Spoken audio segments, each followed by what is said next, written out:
కొద్దిసేపటి క్రితమే chairman of the selection committee and team India head coach press ని address చేశారు. ఆ ప్రెస్ కాన్ఫరెన్స్ లో కొన్ని ఇంపార్టెంట్ విషయాలు డిస్కస్ చేశారు. ఆ డిస్కస్ చేసిన విషయాలను ఇప్పుడు మనం మాట్లాడుకుందాం. సూర్యకుమార్ యాదవ్ ని ఎందుకు కెప్టెన్ చేశారు అని చెప్పి అడిగితే, సూర్యకుమార్ యాదవ్ ని మేము ఓవర్ నైట్ కెప్టెన్ చేయలేదు, ఎప్పటి నుంచో డిస్కస్ చేస్తున్నాం. He's a better T20 batter, తన డిజర్వింగ్ క్యాండిడేట్, అందుకని కెప్టెన్ అయ్యాడని కూడా చెప్పారు. హార్దిక్ పాండ్యా గురించి కూడా మాట్లాడారు. మనం ఏదైతే ఇంతకు ముందు నుంచి అనుకుంటున్నాం ఆ విషయాలే చెప్పారు. సోషల్ మీడియాలో చక్కర్లు కొడుతున్న విషయాలే చెప్పారు. అండ్ జడేజాని ఓడిఎస్ నుంచి డ్రాప్ చేసినట్టయినా అని అడిగితే, లేదు, జడేజా స్కీమ్ ఆఫ్ థింగ్స్ లో ఉన్నాడు. శ్రీలంక సిరీస్ తర్వాత మనం వరుసగా 10 టెస్టులు ఆడతాం. ఆ 10 టెస్టుల్లో జడేజా కీలక ప్లేయర్ కాబట్టి జడేజాకి రెస్ట్ ఇచ్చాం, అంతేగాని జడేజాని ఓడిఎస్ లోంచి తీయలేదు అని క్లియర్ గా చెప్పారు. అండ్ గిల్ గురించి అడిగితే, గిల్ ఆల్ ఫార్మాట్ ప్లేయర్, చాలా క్లాస్ ప్లేయర్. ప్రస్తుతానికి తను మా స్కీమ్ ఆఫ్ థింగ్స్ లో ఫ్యూచర్ కెప్టెన్ గా ఉన్నాడు, అలాగని చెప్పి కన్ఫర్మ్ చేయట్లేదు, ఏమో ముందు ముందు పరిణామాలు మారొచ్చని కూడా చెప్పారు.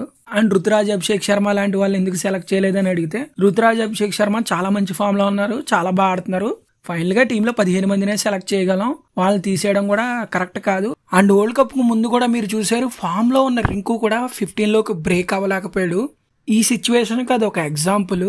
అండ్ రోహిత్ శర్మ విరాట్ కోహ్లీ గురించి అడిగితే, రోహిత్ శర్మ విరాట్ కోహ్లీలో చాలా క్రికెట్ మిగిలింది, వాళ్ళు గనక ఫిట్ గా ఉంటే 2027 వరల్డ్ కప్ కూడా ఆడే అవకాశాలు ఉంటాయి. ఇటువంటి ప్లేయర్స్ ని ఏ టీం అయినా కోరుకుంటదని కూడా గంభీర్ చెప్పాడు. స్కై గురించి, స్కైని ఏంటి ఓడిఐస్ లోకి కన్సిడర్ చేయట్లేదు అని అడిగితే, ప్రస్తుతానికి కన్సిడర్ చేయట్లేదు, బికాస్ కేఎల్ రాహుల్, శ్రేయస్ అయ్యర్, రిషబ్ పంత్ ఉన్నారు కాబట్టి ప్రస్తుతానికి కన్సిడర్ చేయట్లేదు. అంటే ఇండైరెక్ట్ గా ఇంకా కన్సిడర్ చేయమని కూడా చెప్పేశారు. దులీప్ ట్రోఫీ స్టార్ట్ అవుతుంది కదా, దాంట్లో టెస్ట్ మ్యాచ్ ఆడే ప్లేయర్స్ ఆడాలని కూడా న్యూస్ వస్తుందని చెప్పి అడిగితే, అవును, ఎవరైతే టెస్ట్ మ్యాచ్ కి ఇంపార్టెంట్ ప్లేయర్స్ వాళ్ళు దులీప్ ట్రోఫీ ఆడాలి, మేము వాళ్ళతో మాట్లాడతామని కూడా చెప్పారు.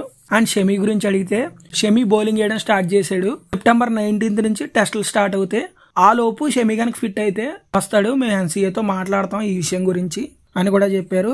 లాస్ట్ అండ్ ఫైనల్ గా ఒక ఇంపార్టెంట్ పాయింట్ కూడా చెప్పారు.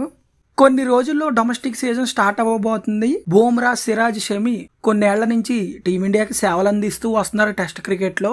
అండ్ మేము కొత్త ప్లేయర్స్ గురించి చూడబోతున్నాం.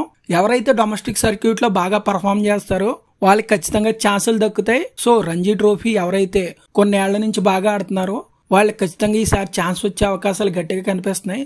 It is good news for the people who are performing in the domestic cricket. ఇదండి ఈ విషయాలు గౌతమ్ గంభీర్, అజిత్ అగర్కర్ డిస్కస్ చేశారు. మేము ఏమైనా పాయింట్లు మిస్ అయ్యి ఉంటే కామెంట్ బాక్స్ లో కామెంట్ చేయండి, సబ్స్క్రైబ్ చేసుకోండి.